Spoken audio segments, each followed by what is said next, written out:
আচ্ছা, আমরা এই জায়গাটা যদি একটু দেখার চেষ্টা করি, আহ, তাহলে দেখা যাবে যে এখানে ক্যাপ কাট দেওয়া আছে, অর্থাৎ রুট ক্যানেল করার পর আমরা এই দুটো দাঁতে সেন্ট্রাল ইনসিজার ক্যাপ কাট দেওয়া হয়েছে এবং রুট ক্যানেল কমপ্লিট হয়ে গেছে। হিস্ট্রি যেটা ছিল আমাদের কাছে প্রায় 20 বছর আগে একটা ট্রমার হিস্ট্রি ছিল, অর্থাৎ এই দাঁতে আঘাতপ্রাপ্ত হওয়ার কারণে এই দাঁত এবং এই দাঁত দুইটা দাঁতেরই গোড়ায় আমরা একটা লেশন পেয়েছি। এটা এক্সরেতে খুব পরিষ্কার বোঝা যাচ্ছিল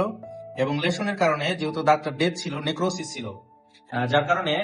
দাঁতের যে কালারটা, অ্যাকচুয়ালি যে কালারটা হোয়াইটিশ একটা কালার থাকে দাঁতে, ওই ন্যাচারাল কালারটা ছিল না এবং দেখা গেছে যে একটা সময় পরে গিয়ে দাঁতটা ইউলিশ এবং আস্তে আস্তে দেখা যায় ব্ল্যাকিশ একটা ভাব ছিল। তো আমরা আমাদের জায়গা থেকে চেষ্টা করেছি যে রুট ক্যানেল করার পর দাঁতের কালার ম্যাচিং রেখে ক্যাপ করার জন্য আমরা এখন ক্যাপটা সাপ্লাই দিব এবং ক্যাপটা সাপ্লাই দেওয়ার পর আমরা এতটুকু আশাবাদী যে দাঁতের ক্যাপ সাপ্লাই দেওয়ার পর বোঝার উপায় থাকবে না যে ন্যাচারাল দাঁত অর্থাৎ পাশের যে দাঁত ওই দাঁত এবং আমরা যে দাঁতে কাজ করলাম এই কাজ, এই দুই দাঁতের মধ্যে তেমন একটা পার্থক্য বোঝা যাবে না। এবং এই দাঁত দিয়ে ভাত মাছ মাংস